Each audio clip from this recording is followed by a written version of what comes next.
Então, uma palavra que ele diz ali no verso 6, feliz é aquele que não encontra, não acha escândalo ou tropeço em Jesus. E a gente fica pensando, mas como que a gente pode achar tropeço em Jesus? E ele ser para nós como que uma pedra no caminho para a gente cair. E a palavra de Deus sempre disse isso, né? Quando Jesus era menino ali, entrava no templo, Simeão falou, ele vai ser uma pedra de tropeço, de escândalo para muitos. Então, Jesus é uma pedra de tropeço. As pessoas conseguem acreditar que existe um Criador do céu e da terra. Mas as pessoas confiarem em Jesus, eu já vi muitos aqui mesmo falando, eu consigo crer que tem um Criador, mas eu não consigo crer em Jesus. E aí no final desse capítulo, antes do verso 28, que fala assim, vinde a mim os que estáis cansados e sobrecarregados, ele fala assim, de como a verdade do Senhor, ela pode ser ocultada a algumas pessoas. Lá no verso 25, ele diz assim, por aquele tempo, exclamou Jesus, graças te dou, ó Pai, Senhor do céu e da terra, porque ocultastes essas coisas aos sábios e instruídos e revelastes aos pequeninos. Então ele está deixando bem claro que o cientista, que o cheio de si, que tem muitos diplomas, ele não consegue encontrar em tudo isso Jesus. E muitas vezes o que estuda os astros, estuda também o mundo pequenininho dos átomos, não consegue ver Jesus. Pode até saber da glória de Deus, porque o céu manifesta a glória de Deus, mas não consegue ver Jesus. E Jesus, ele se revela aos pequeninos, aqueles que ele disse assim, que era melhor que uma pedra de moinho fosse amarrada no nosso pescoço, se a gente fosse pedra de tropeço para eles. Ele diz assim, ele se revela a esses pequenos. Sim, ó Pai, porque foi assim, do teu agrado que aconteceu. Tudo foi entregue por meu Pai a mim. Ninguém conhece o Filho senão o Pai, e ninguém conhece o Pai senão o Filho, aquele a quem o Filho o quer revelar. Então você, para conhecer o Pai, precisa conhecer Jesus. Então é fácil crer em um Criador do céu e da terra, numa inteligência que está por detrás de tudo isso, mas que ele tem um filho, e que esse filho morreu numa cruz, que esse filho deu a sua vida livremente, espontaneamente por mim e por você, isso é uma pedra de tropeço enorme. Jesus, ele não é um revolucionário. Jesus não pregou o uso das armas, mas Jesus é odiado por esses. Jesus sempre foi alguém que pregou o amor e a paz, mas aqueles que pregam a paz e o amor não são muito de Jesus, né? Então veja como que realmente é uma pedra de tropeço. Eu estava meditando num estudo nessa semana numa casa. Eu estava falando a respeito do jovem rico. O jovem rico, ele foi criado dentro da igreja dos judeus, da sinagoga. Ele aprendeu desde a infância os conceitos religiosos dos judeus, onde veio todo o Velho Testamento. Jesus é judeu. No entanto, esse jovem rico, ele não conseguiu reconhecer o Filho de Deus. Veio para os seus, mas os seus não receberam, não reconheceram, não perceberam que o Criador estava ali com eles, e perderam a grande oportunidade da vida deles. E diz o texto assim que o jovem rico, ele sai da presença de Jesus, porque ele é dono de muitas propriedades, e Jesus tinha convidado para que ele seguisse Jesus. Pense assim, Jesus teria 3 anos, o Criador do céu e da terra desceu a esse mundo e teria 3 anos para andar com algumas pessoas, com alguns discípulos. E ele convida o jovem rico para andar também. E ele não era um incrédulo, ele não era alguém fora da religião, ele estava no centro da religião, ele não conseguiu conhecer Jesus. Viu como é fácil? E eu fiz uma comparação assim, sobre esse assunto. É como se os judeus, Deus tivesse dado uma mina para eles descobrirem veios de ouro. E eles começaram a escavar, e eles foram escavando buracos enormes, cavernas enormes, para achar ouro. E aí um dos escavadores era esse jovem rico. E ele era para achar ouro, e Jesus é o ouro, Jesus é o Messias. E agora o Messias estava diante dele, mas ele não reconhece o ouro que está à frente dele. Ele gasta o seu tempo com as mangueiras de ar, os dinamites, ele gasta tempo com tudo que tem para escavar. E ele dá muita importância a essas coisas, mas aquilo que Deus tinha dito, vocês vão escavar e vão achar o ouro, que é o meu filho, Messias. E quando ele chegou, eles não conseguiram reconhecer, estando dentro da religião, dentro da igreja, bem próximo dele, perderam uma grande oportunidade. E eu vejo assim que muita gente dentro da igreja tem perdido essa oportunidade, né? Tem assim aproveitado as coisas boas da igreja, mas não tem tido um relacionamento com o Messias, com o Criador, com Jesus. Não convive com Jesus, não anda com Jesus. Nos primeiros versículos ele fala assim, João Batista estava no cárcere, logo ele seria morto por causa da sua pregação. E ele fala aos seus discípulos, vão até Jesus e perguntem para ele, você é realmente o Messias? Ou nós temos que esperar o Messias, um outro? E os discípulos de João foram até Jesus e fizeram essa pergunta, obedeceram a João Batista, e eles perguntaram isso, e Jesus respondeu, olhe, veja o que está acontecendo, os coxos estão andando, paralíticos estão andando, cegos estão vendo, mortos estão ressuscitando, as coisas estão acontecendo. Isaías 51 e 61 está acontecendo, a profecia está se cumprindo. Veja, os olhos de vocês podem ver que a profecia está se cumprindo. E aí eles seguem Jesus, e eles se tornam discípulos de Jesus.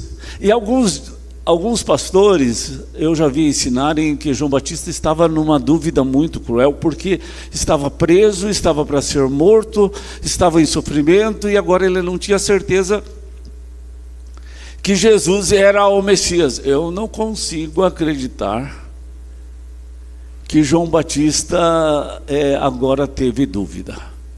Eu consigo acreditar que João Batista teve uma jogada. Vou colocar os meus discípulos para questionar, ir atrás, e eles mesmos vão tomar uma decisão pessoal. Eles não vão tomar uma posição porque eu estou falando, eles vão tomar uma posição porque eles vão ver.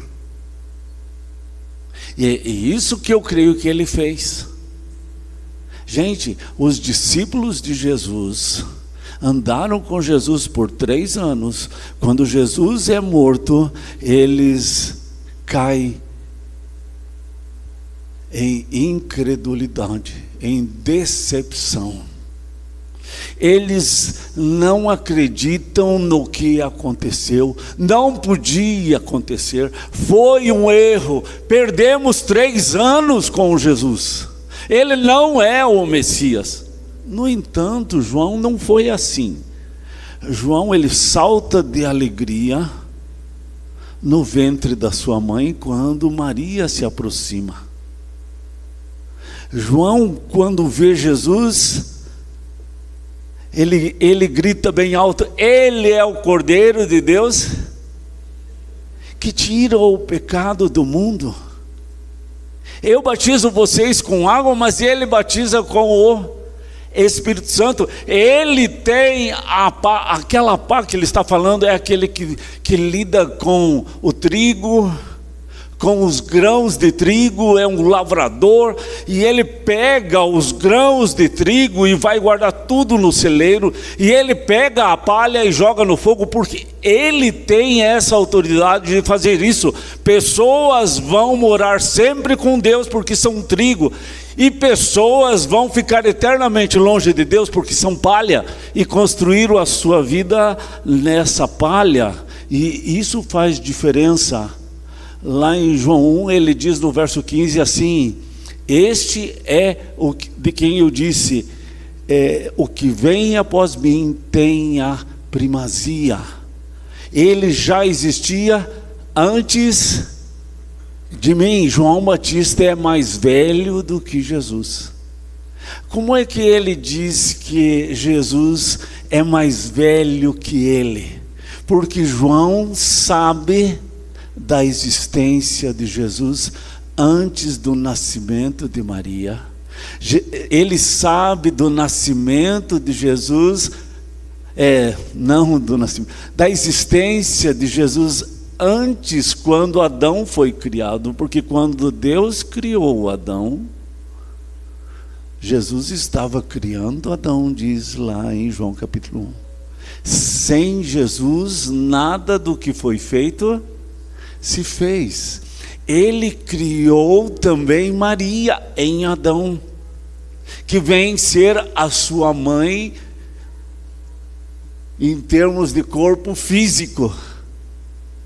João Batista sabe disso. João Batista sabe que ele já existia antes da criação do mundo. Quem revelou isso se não foi o Espírito Santo?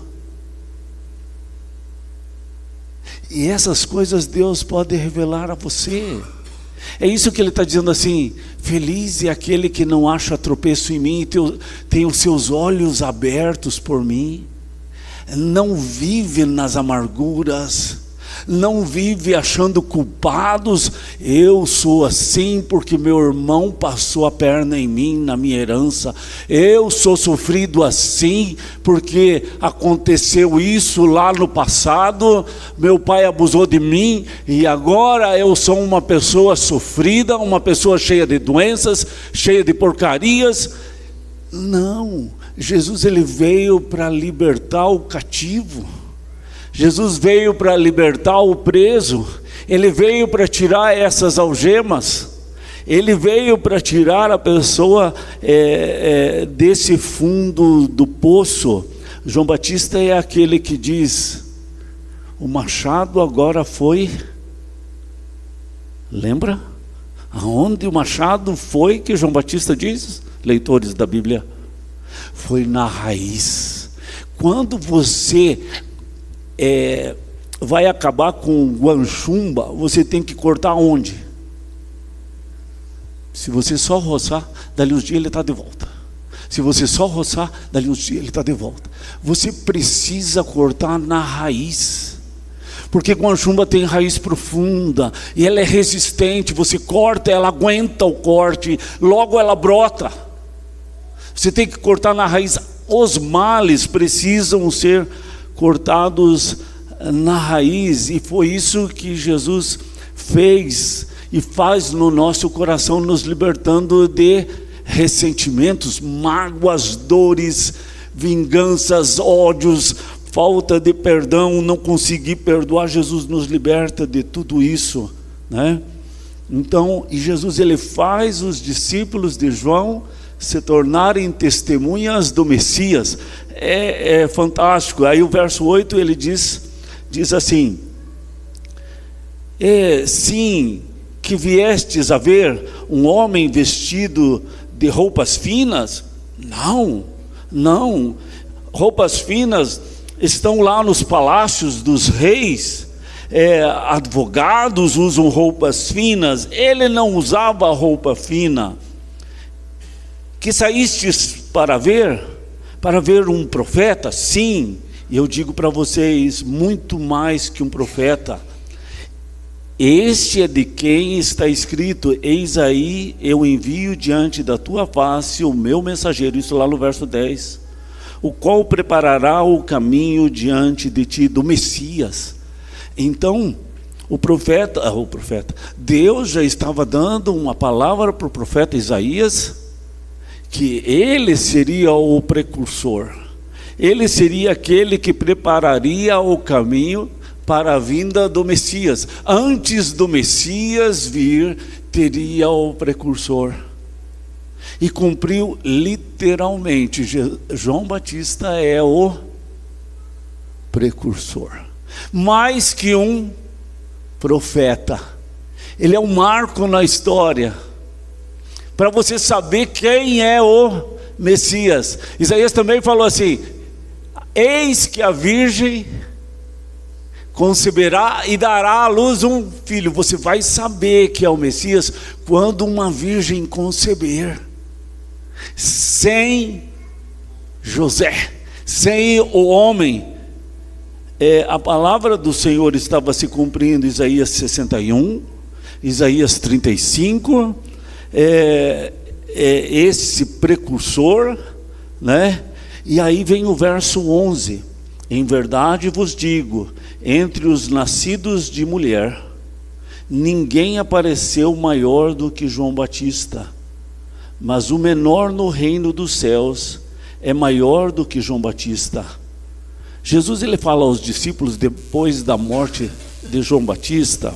Jesus chora pela morte de João Batista, quer dizer, faz o luto pela morte de João Batista. Os seus discípulos fazem esse luto pela morte de João Batista, mas Jesus tem uma palavra bem interessante a respeito de João Batista. Ele diz assim: João Batista não fez sinal, não fez milagre. João Batista, não aconteceram coisas espetaculares na vida de João Batista, mas tudo que João Batista falou era verdade. João Batista se firmava na verdade, ele não abria mão da verdade. Foi por isso que ele foi morto, por falar a verdade, né? Então, é uma coisa bem jóia assim de se pensar, que Deus, ele sabe o que ele está olhando a nosso respeito. E às vezes a gente pensa que Deus não está vendo, ou porque me está acontecendo algumas coisas tristes, Deus não está aqui. Mas Deus está. João Batista morreu ao fio da espada, e alguém podia dizer: mas onde estava Deus? Deus não podia livrar João Batista? E Deus não livrou João Batista da morte. Mas fica aí o recado: lá no céu não vai haver nem Moisés como maior que João Batista, nem Davi, nem Adão, nem Isaías, nem Daniel, nem Mateus, nem Pedro, nem Paulo. João Batista no céu é maior. O menor lá no céu vai ser igual a João Batista aqui na terra, porque é isso que Deus vai fazer com os seus filhos. É exatamente isso. Aí vem o verso 12, que muitos têm dificuldade com o verso 12, que diz assim: desde os dias de João Batista até agora, o reino dos céus é tomado por esforço, e os que se esforçam se apoderam do reino de Deus. Então muitos entendem que você se apropria do céu pelo teu esforço. E isso contraria todo o ensinamento bíblico. O que Jesus está falando sobre essa história de esforço? E aí eu fui ler algumas coisas que falam a respeito disso. Então, lá nos comentários que falam sobre esse assunto, diz assim: João Batista, ele foi morto ao fio da espada pelo poder militar de Herodes, que era um homem mau e iníquo, mas era para ser alguém da família da fé, um judeu, né, um israelita, mas não. Ele era terrível e usou da força para dominar os outros. E aí, se você pegar o texto como um todo, você vai ver que dos humildes é o reino dos céus. Isso tem em Mateus 5. E aqui ele diz assim: eu vou te ensinar a ser manso e humilde de coração. Daí ele diz assim: eu louvo ao Senhor, Pai, porque ocultastes aos poderosos, aos grandes, mas revelaste essas coisas aos pequeninos. Então ele está falando de alguma coisa que é maior. Quando você conhece a tua fraqueza, quando você reconhece a tua pequenez, quando você consegue, em nome de Jesus e pela mensagem da cruz, desbancar o ego inflado, a soberba, o orgulho, você toma posse do reino, porque dos humildes é o reino. Ele não está falando humilde no sentido assim de alguém que não tem dinheiro algum. Ele está falando de humildade no sentido de ser contrário ao orgulho, à vaidade, à soberba. É isso que ele chama de humilde, e ele diz: eu vou te ensinar a ser isso, eu vou fazer você ser isso. Então é uma pessoa que reconhece suas fraquezas e não está se sentindo desmerecido por isso, não se apequena por isso. É um pequenino, mas não se apequena por isso. É uma pessoa que sabe ouvir ou não, e não fica inferior por ter ouvido um não fica inferior, menos que os outros por ter sido corrigido, repreendido, se sente amado por ter sido corrigido. Você sente assim? Quando você é corrigido, quando você ouve um não, você se sente amado, querido por Deus? Ou dói dentro de você, amarga dentro de você? Por quê? Porque esse ego não foi ainda crucificado. Não tomamos a cruz ainda. E ele diz que para ser discípulo precisa tomar a cruz e precisa passar por esse caminho, né? Então esse é o ensino do que é que você toma o reino por força, não por força física, mas pela força do Espírito, né? O profeta já dizia assim: não por força nem por violência, mas pelo meu Espírito. Então é dessa forma que os filhos de Deus vencem. E aí vencem os tropeços, porque a luz de Deus revela e tira a possibilidade do tropeço, né? Porque a gente tem um labirinto dentro da nossa cabeça, né?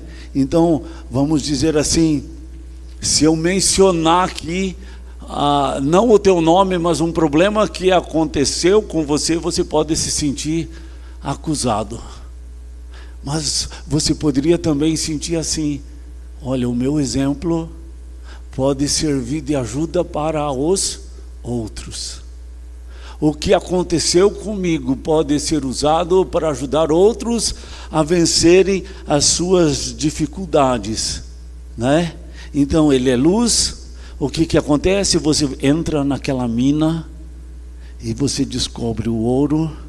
E o ouro que é Jesus diz: vem e me segue. E você vai e segue. Anda comigo e você fica contente. Eu vou andar contigo. O que o jovem rico não fez.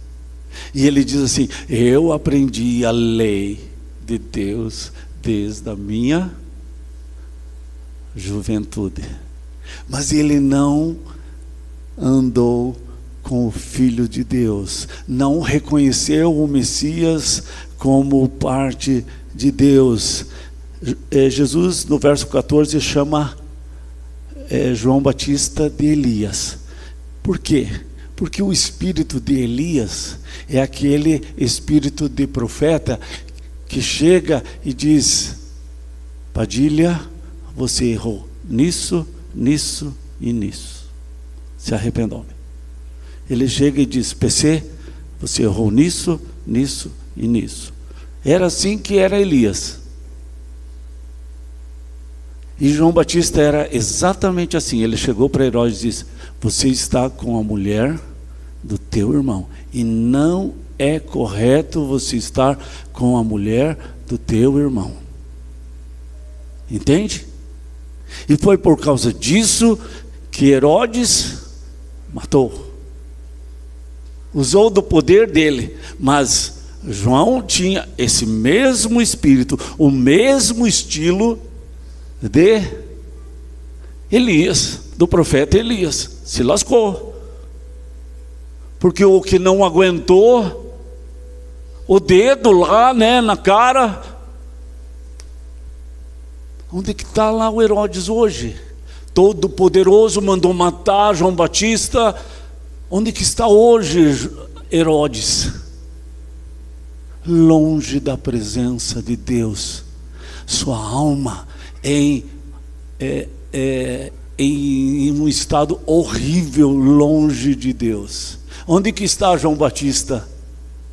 Na presença de Deus. Então, valeu a pena tudo o que ele fez. Então, Deus, ele acende uma luzinha e você percebe. Você consegue cair em si. Você consegue reconhecer teu erro. Você consegue, nessa luzinha que ele acende, te dar o retorno à sensatez, ao equilíbrio, ser sóbrio, poder dizer não à tentação e dizer assim: não vou fazer isso porque isso afronta o meu Deus, eu não vou fazer isso, né? Veja como que é diferente do verso 16, é o contrário do verso 16, né? Ele diz assim: mas a quem hei de comparar esta geração? É semelhante a meninos que sentados nas praças gritam aos companheiros. E aí continua no verso 17: nós vos tocamos flauta, que é uma citação do Velho Testamento, e não dançastes. Entoamos lamentações, mas vocês não pranteiam. O que ele está querendo dizer com isso? E o que isso tem a ver com a gente? Sabe?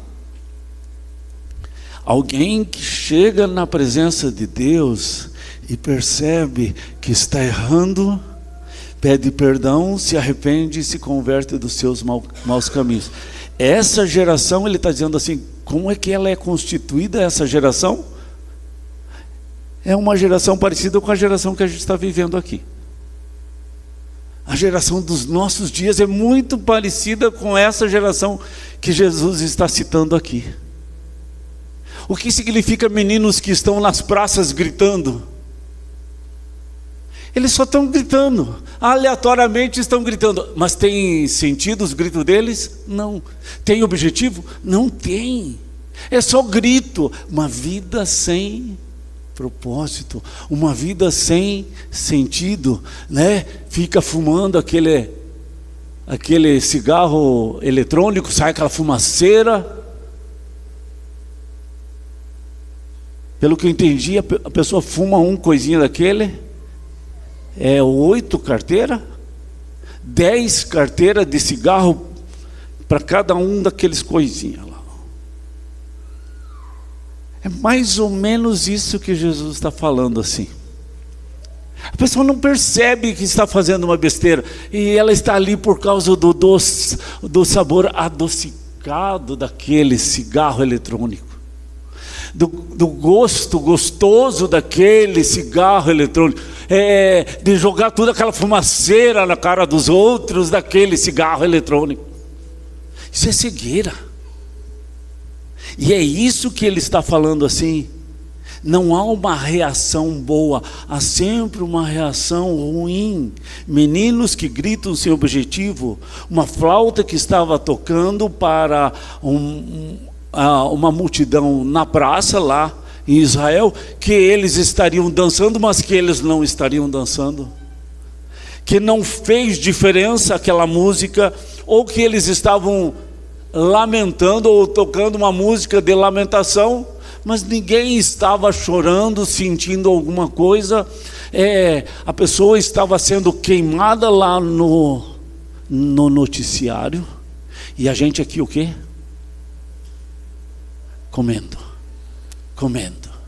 e vendo a pessoa sendo queimada. O que é isso? Ver a cena daquela mulher caindo lá do prédio e está aqui comendo, jantando, não muda nada, né? Não acontece nada de ruim no estômago de ver uma cena daquela, porque a gente está o quê? Acostumado com essas coisas, anestesiado com isso. É isso que ele está dizendo, sabe? Chora. Como é que eram os chorões dos velórios naquela época? Que eram pagos para chorar? Carpideiras. Ele está chamando essa geração de carpideiras, e eu acredito que a gente está vivendo na geração das carpideiras, né? João Batista não comia com pecadores, não bebia com pecadores, e eles chamavam João Batista do quê? De endemoniado.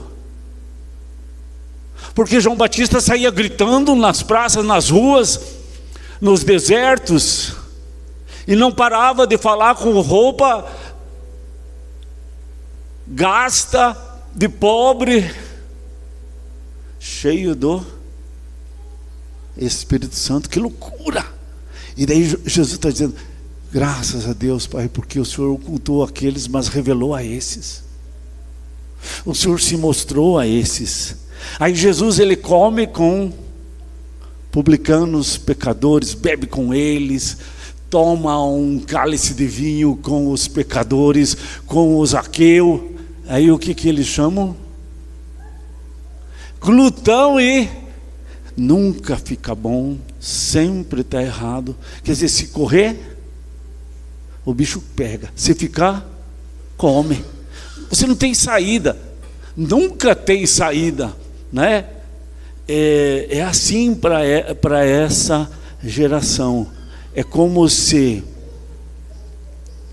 pregasse aqui, fizesse um apelo aqui, e ninguém ouve a voz de Deus. É isso que Jesus está falando.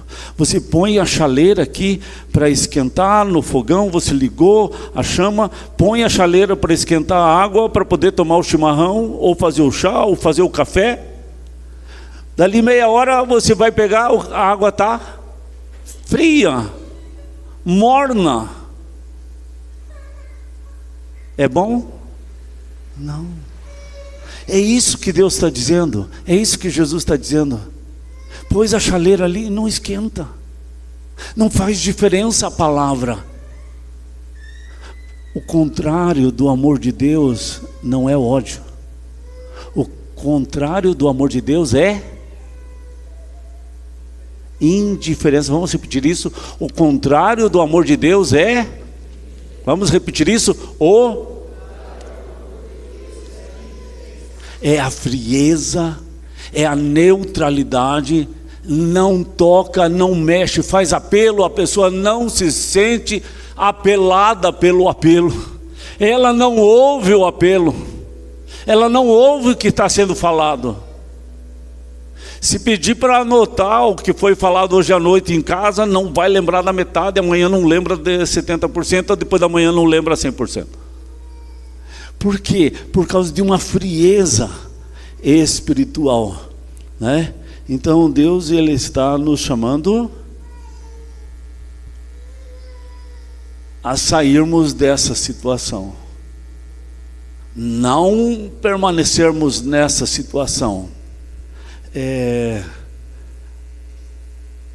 Insista, lute, dobre o joelho, gaste tempo, diga para Deus: Deus, eu estou displicente, eu tenho vivido de uma forma indiferente, relaxada, não consigo gravar a tua palavra, não consigo falar com o Senhor assim com o coração, como uma coisa que vai fluindo, vai derramando, assim como se fosse uma fonte, que Jesus, ele diz assim, uma fonte que jorra, sabe, que é uma fonte que não consegue segurar, sabe, como Maria, Marta e Lázaro moravam onde?